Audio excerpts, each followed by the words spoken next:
Hi Adrian, I'm Nicolas Malevitsis. I'm a music lover and actually passionate aficionado for music and reading books, fancies and whatever. A little bit of movies as well. What you can call underground, like you spend money for your hobby and you get nothing back as usual. I got involved in extreme music back in the late 80s, accidentally, when I discovered an article about fanzines. And with another friend we started our little one, and that accidentally we were working on it during the heyday of the death grind scene, especially the grind noisecore era.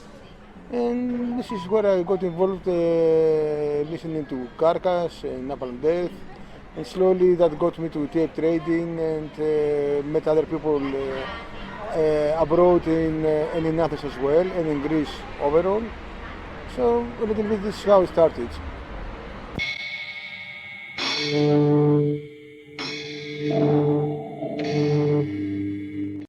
Well, I would say definitely Fear of Gods, Pondymus 7-inch, but also Status Fell, the live record. For sure Carcass is Rig of Putrefaction because of the gentle grind, the opening tune and the fanzine name. Also Napalm Death's Scan, and if you, after all these years, I would also say Naked City's Tortured Garden, because it just married a lot of words together. Free jazz, improvisation, grindcore, noisecore, hardcore. It was, I think, the most prolific release of ERA, because it was just at the turning point that grindcore and noisecore were turning either to death metal, and other people were turning more to experimental, indie, and some others to rave as well.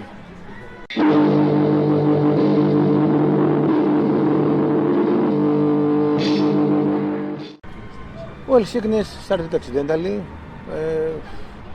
I liked a lot the work of Quarton and his side projects like Apat, League, or the collaborative project of Helldozer with members of Thanatos, that they were recording music in the studio and then on dictaphones, and then they were playing it back either reversed or at a lower speed, re-recording it, which was making a very bizarre sound. I can say that it's the first experimental ambient music I ever heard, or noise you can say. And I liked this idea. I liked a lot the idea of just one guy plugging a guitar in the studio with effects and everything and making noise, growling on the mic. So I borrowed the guitar of some friends in the summer of '89, and I went to the studio. We were all rehearsing, the vast majority of the Athenian grindcore noisecore scene, and I recorded my 7-minute demo, Repulsive Noise, under the name of Sickness.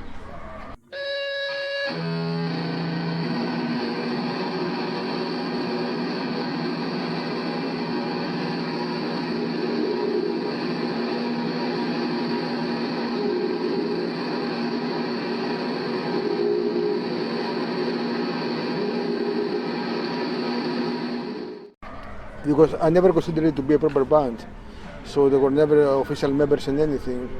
Just another friend that helped me to record what is still unreleased, our second demo, some half a year later, in early 90 or early or fall 90s, I don't remember well.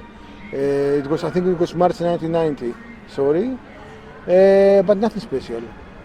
It was just that. It was an idea that worked for a few months, a year or something like that, and just died. Nothing else. And life goes on. I still consider Sickness to be my main project. There were some other offshoots, or rather mostly studio experimentations with friends, but nothing special. You can also say as a band, Morbid Execution, a short-lived group. And regarding the rest of the scene, we were all friends. We all became acquainted at a record store called Discado Athenas, and then another one called Rock City. We were gathering all the people who were into obscure music, metal at that time. Earlier than that, in the 80s, was the Happening record store, that people who were into metal in the early 80s were gathering there. But regarding my era and the people we were into hardcore and grindcore and noisecore, it was mostly Discadico Athens, a record store, you can call it Discadico, which was downtown in the Monia Square. And then Rock City, at that time near the Vath Square. And sometimes a couple of other record stores like Music Corner in Pandemistimiou Street, mostly to look for grindcore, hardcore or early experimental or free jazz records. But in Athens it was the good thing that on the upper floor was metal, grind and death, thrash and everything, and on the basement was actually mostly indie, some experimental, hardcore, and so you had like all the words colliding into one record store. Over there I met Erotic Christ, Spiros of Vomit and Sound Pollution, and the basic thing is that at that time we were all rehearsing in the same studio, Soundtrap, in Alcameno Street close to Victoria Square. So more or less the rehearsal hours were close to one of another. We were all meeting there for a beer or a refreshment or anything. We were going just for fun to see each other and say our news.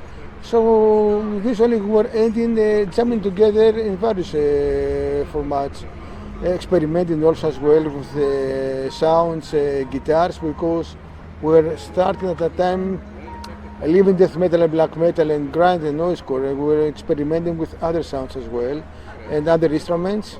So sometimes there were various offshoots were formed. The most bizarre of all, I would say, Katakreurgis' project, the side project of Ronnie Christ, who what they did was actually they recorded some sounds in the studio. Then they went to a home of a friend of theirs. They were also inspired by Tercer at that time. They actually recorded vacuum cleaners and bathrooms and anything. They recorded them a dictaphone. They played it on lower speed. So it was a very bizarre recording in the end. It was a very. They issued a demo, a rehearsal demo, which is quite obscure of that time. Speaking of other obscure bands of the time, I would say Carbonized Flesh. There were two guys called George and George. I don't remember their last name. Sorry. The singer actually voice and drums, noises, etc. George, the singer, actually played in the last recording of Sickness, a collective effort in the early '91, the very last recording. And also it was Bill, a friend of Danger Cross, who played bass. He was playing as Necranastasis. He never did. I think there were a couple of recordings existing, but not an official demo was issued ever. I think that those are the projects.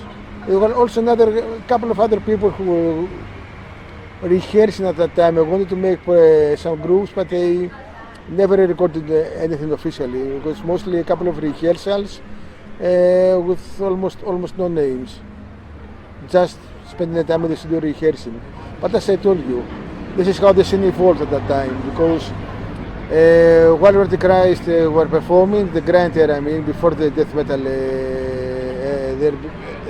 their early death metal era, some of the members, like Mutilator, who was also playing bass in Morbid Execution with me, they started to improvise and they make Varathron with Spiros and Stefanos, and more or less this is how the scene evolved. It was perhaps a period of 2 very intense years before the things started fading away. It was amazing.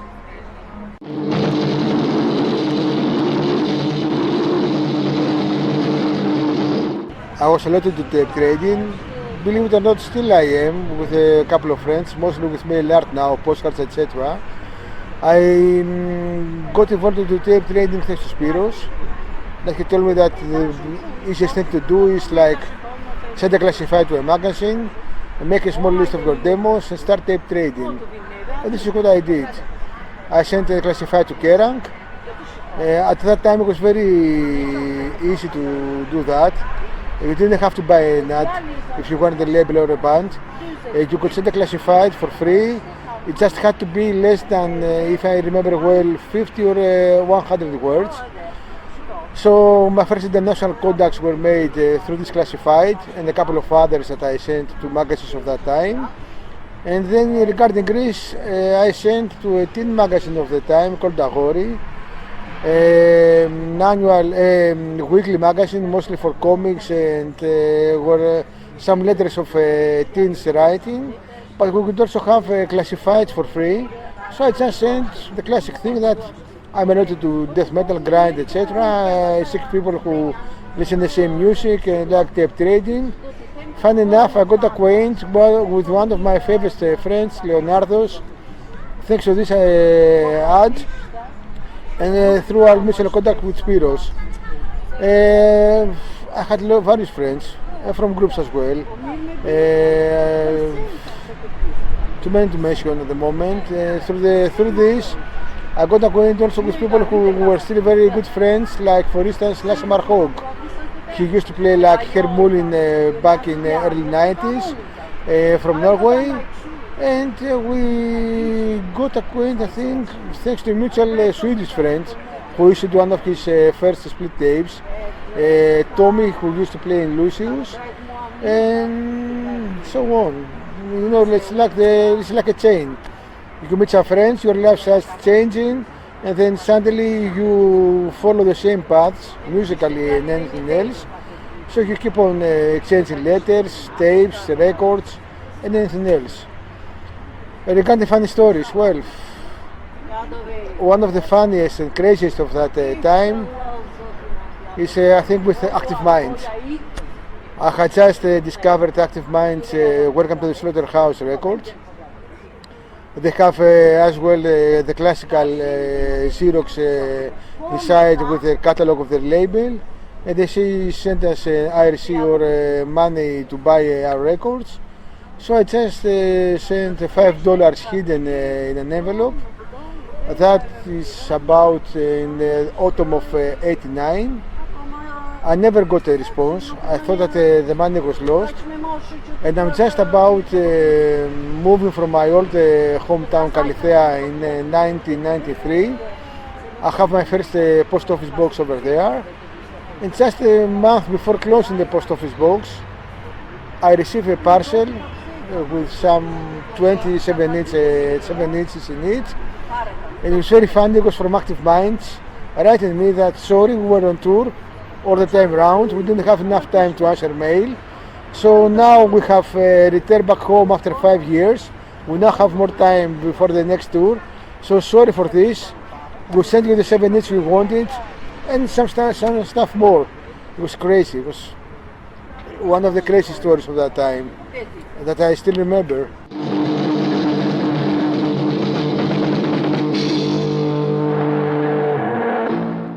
Well, it's a time that you could start your own band, your fanzine, or even your own pirate radio station, at least regarding Greece. So I started with a fanzine with another friend, it's called Metallic Slaughter. My friend Giorgos Trakiropoulos. Today he's teaching jazz guitar in a school in Athens. He started for fun.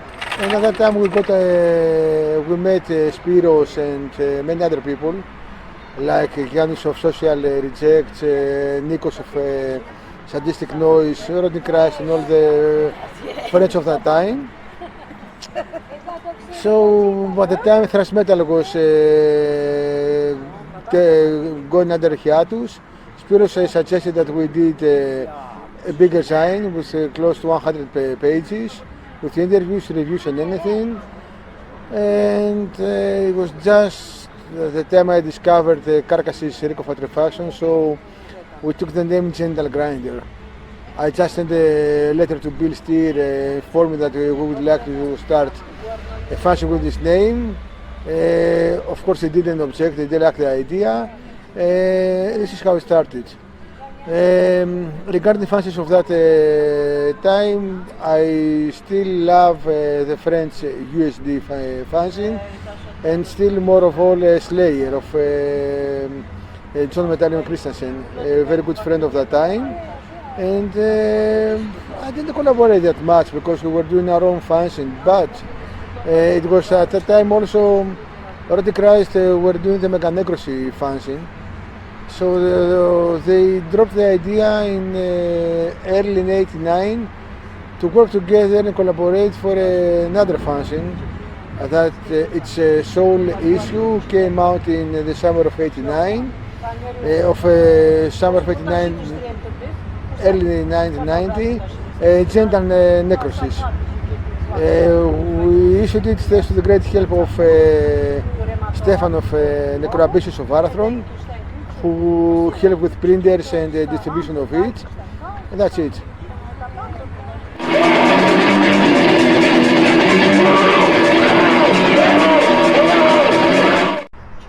Well, Morbid Execution was, you can say, like a couple of teenagers having fun. I'm not kidding at all. It was an idea for a thrash metal grindcore band. I was looking for people who might want to play this music with me. So thanks to Giorgos of Metal Exploiter that I mentioned before, Giorgos Argyropoulos, I met Thodoris and Christos. Thodoris was playing the guitar and Christos was playing the drums. As teens themselves, they are mostly wanted to make a kind of more rock band or play heavy metal or thrash metal, but they lacked the idea of more fast music and more bizarre.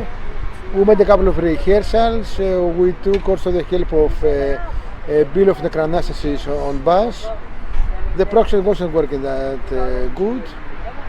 We made a couple of tracks, and then accidentally, while we were rehearsing all together in Soundtrap, after a rehearsal of Rotting Christ, Jim Mutilator was jamming with us. So there was the idea of making a group sounding more thrash, grind, or perhaps death metal. We made our first rehearsal and recorded 3 or 4 tracks. In one of the tracks, it's also Sakis of Rotting Christ singing as well. And then the final shift in July '89 was one track Mutilator recorded, a more death grind, you can say, tune. Necroanastasis, if I recorded it was the name. So we recorded it. It was a very nice tune, but I think it was our last rehearsal ever. Then we split. It was just mostly like a spur of the moment or a couple of teens having fun, and a group that was born mostly out of jamming and a couple of ideas that officially never worked out, and I don't think it would ever work properly as a band. Because as I told you, Thodoris and Christos were having a more traditional rock and heavy metal background. They were not that much into more grindcore, noisecore, or even say death metal. I think this is all, but we were influenced by many other bands of the time. We had contact also with many other people, like Necrobutcher, for instance, Ricardo Brazil, other people from Czechoslovakia, former Eastern Europe. I don't want to say influences in anything, but okay, we had in mind certain things to do, but it just didn't work out the way we wanted, at least in our teenage minds. And I think it was, what I remember of that time, it was those recordings, no more no less.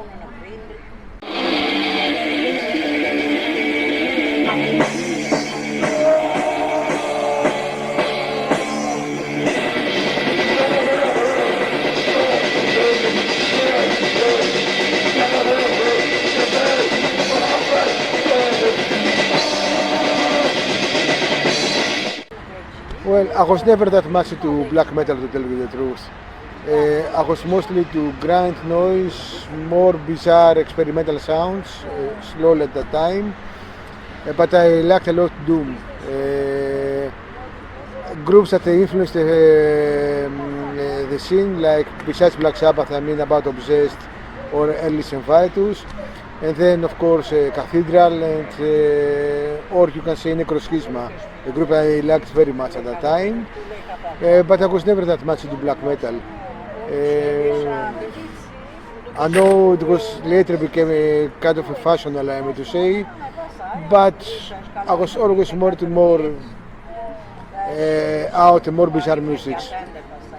That's why I liked more grind and noisecore or even more experimental sounds rather to black metal or death metal.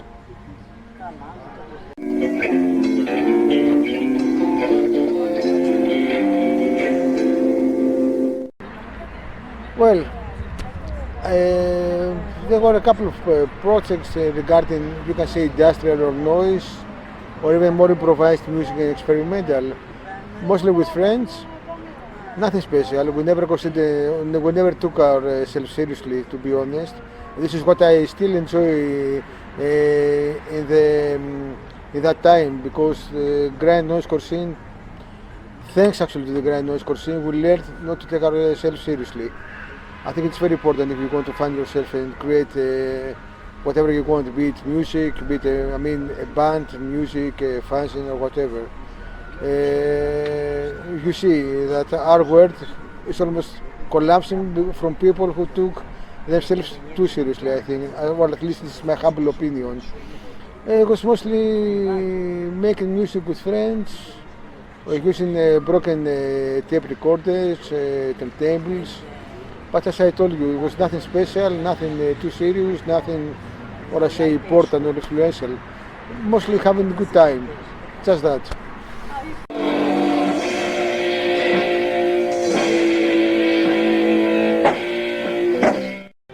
Well, I owe a lot to tape trading for the beginning of my tape label. I had never actually imagined to start a label or anything else, but it was thanks to a couple of events with the tape trading world and the people who I knew and got in contact thanks to it, that I received a couple of flyers and catalogs from, I still don't remember the name of the guy from Canada, who was actually he was into tape trading, but also he was also distributing material from other groups and labels. So when we exchanged our catalogs of tapes, he sent me a couple of flyers of his own distributions and anything. And then it was Thrash Records in France that they were also doing a mail order. And thanks to them I discovered BP tapes in England, a more anarcho-punk organization that they were just doing a very simple thing. They were taping demos of groups for almost just the expressions of the tape and postage. This is where I first bought, for instance, one still of my beloved demos, the split tape of Napalm Death and Heresy. I started liking the idea of making a tape label and start trading music with friends.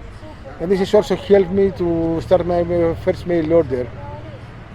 Actually, my first number for distribution was the Agathocles Rick Boys split 7-inch of the Dutch Mareki Records. And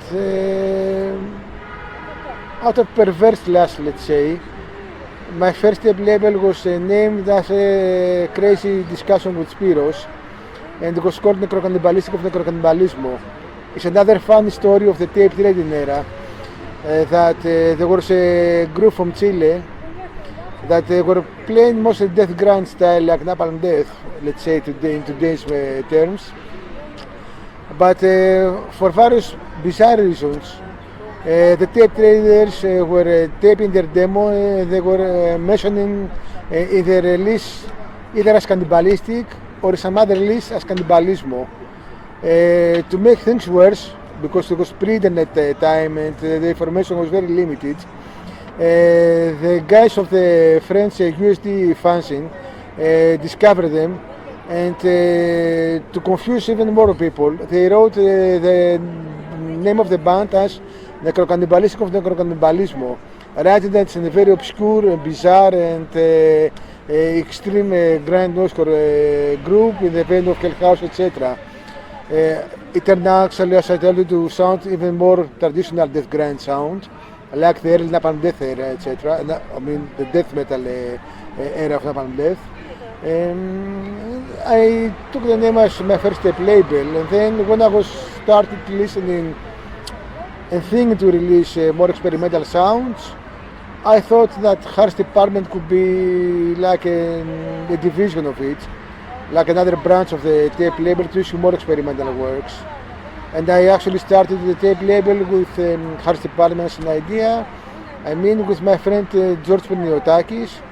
At that time, he used to make neo-rock fanzine, a short-lived but very influential for me fanzine in Greece, that it lasted for a couple of years, a year or two. But before closing, he issued a very incredible compilation tape featuring some of his most beloved groups of the time, and it included lots of experimental musicians and projects, and had a booklet with contact addresses. As you can imagine, I wrote to nearly every address I found of experimental music. This is how I got involved with some of my first contacts, and some of them are still very good friends of mine in the mail world, that I still exchange a lot of mail and email, etc.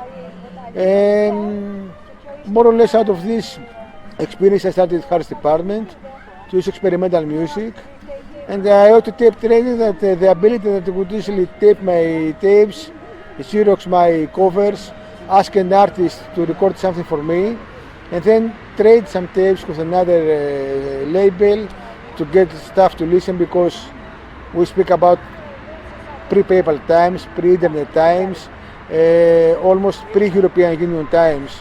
So it was very difficult to find exchange to send to someone to buy records and anything. If you have to do it the traditional way through the bank, you need an invoice of an official label. You have to go to the bank, draw an invoice, pay extra money, which was extremely expensive at the time. As you can imagine, most of the labels of the time were mostly like myself, amateurs or for hobby, nothing else. So this helped me to get even more contacts. And in the early 90s, as the release of vinyl was still expensive, but the cost to produce a CD was very cheap, I decided to turn to a CD release. I did my, as I told you, Harsh Department label, quit necrocannibalismo, turned into more experimental music, more noise and improvisation. This led to another label called Perverse Series, a very short-lived idea with tapes and CDs. And around mid to late 90s was born the idea of my main vehicle until 2010, Absurd. That was a kind of a newsletter that turned, you can say, also to a label, because I was influenced a lot from fanzines of the early 80s and early 90s era, mostly experimental fanzines like the American ND, to say just one or two, that you have a fanzine, as I told you, then you had a label. Some others were opening the record shops or even bookstores, and they were arranging low or no budget gigs for people who wanted to tour to a country, mostly for the experience. You have to imagine a completely underground way of life and transportation and anything, mostly for the experience and the fun of it. And so Absurd was more or less this whole influence of the late 80s, early 90s time with the fanzines and grand noisecore scene that actually was turned to this more creative idea. It lasted for about 15 years, very intense. It evolved into CDR releasing because tapes were becoming hard to release and rather expensive with the post, but it was a CDR boom time, so to turn the tape label or CD label to CDR label was even more cheap, because it was very easy to make a proper cover and burn a couple of CDRs, post them, because it was a time that postage costs were very cheap. You could easily ship to everywhere for nearly zero cost. It's not like today that the cost of to post a parcel is very expensive. So to run a label, it's very hard and totally anti-economic, allow me to say, because you have to keep in mind not only the production cost, you have to keep in mind that it needs almost the double money to post also the records you release, or the CDs you release, or the tapes you release. And this scene, as I told you, lasted for about 15 years. I did completely everything I dreamed of: releasing, making concerts, arranging concerts, traveling all around Greece. That made me to get acquainted with even more people all around the country, discover some of my most beloved friends in the city I live now, Thessaloniki, for instance, but also to get involved with things that, no matter how crazy it sounds, made me reconsider my life and make me even think that I should have studied in the university completely different things that the ones that I wanted to do. And the whole conclusion of it, by the time it ended in 2010, lived in the label that I run now with 3 other friends, Recem Records, 3 of my most beloved friends. We issue mostly noise, experimental and improvised music, but we're always open to various styles. I was never against music styles and everything, because for me, a label in the way we say underground, for instance, has to issue the music we like, be it metal, be it folk, be it anything, but you have to be open-minded and to issue music you like. And people who don't have the ability, for instance, to become, let's say, well-known, although you can never know how things evolve later. And this is what I did with Absurd, for instance, and also with my other vehicle, Noise Below. It started as a portal, then now it's like a site, and mostly, you can call it a label, but I issue mostly music I like, mostly for the fun of it. Not that I want to trade or anything else. It's just to, let's say, keep me fit. It's like doing gym. If you go to gym and exercise yourself, this is what I do. I prefer to issue a release once a year to keep me fit, to trade and send with friends and anything else. And also, I still run my latest fanzine for the last 10 years. That's called Emphoes. It's a Greek word for tinnitus. I cover mostly music that I like, and other events, because with the passing of time and all the events we held and organized, we also got involved into, let's say, storytelling, narration with electronics, music and anything else, performance art as well. So I try to cover the vast majority of the genres I like. This is it.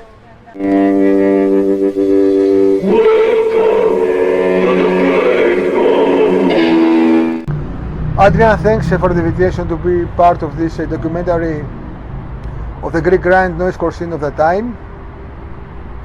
An amazing time that it was the outbreak of a long-time relationships, I mean friendship with people with whom our lives flourished together. And I would say about Spiros of Sound Pollution. Regarding Thessaloniki that I live now, I could tell you about Sotiris of Insult Authority, Giannis Neophotistos that is now involved in other experimental groups of the city, and many other people all around.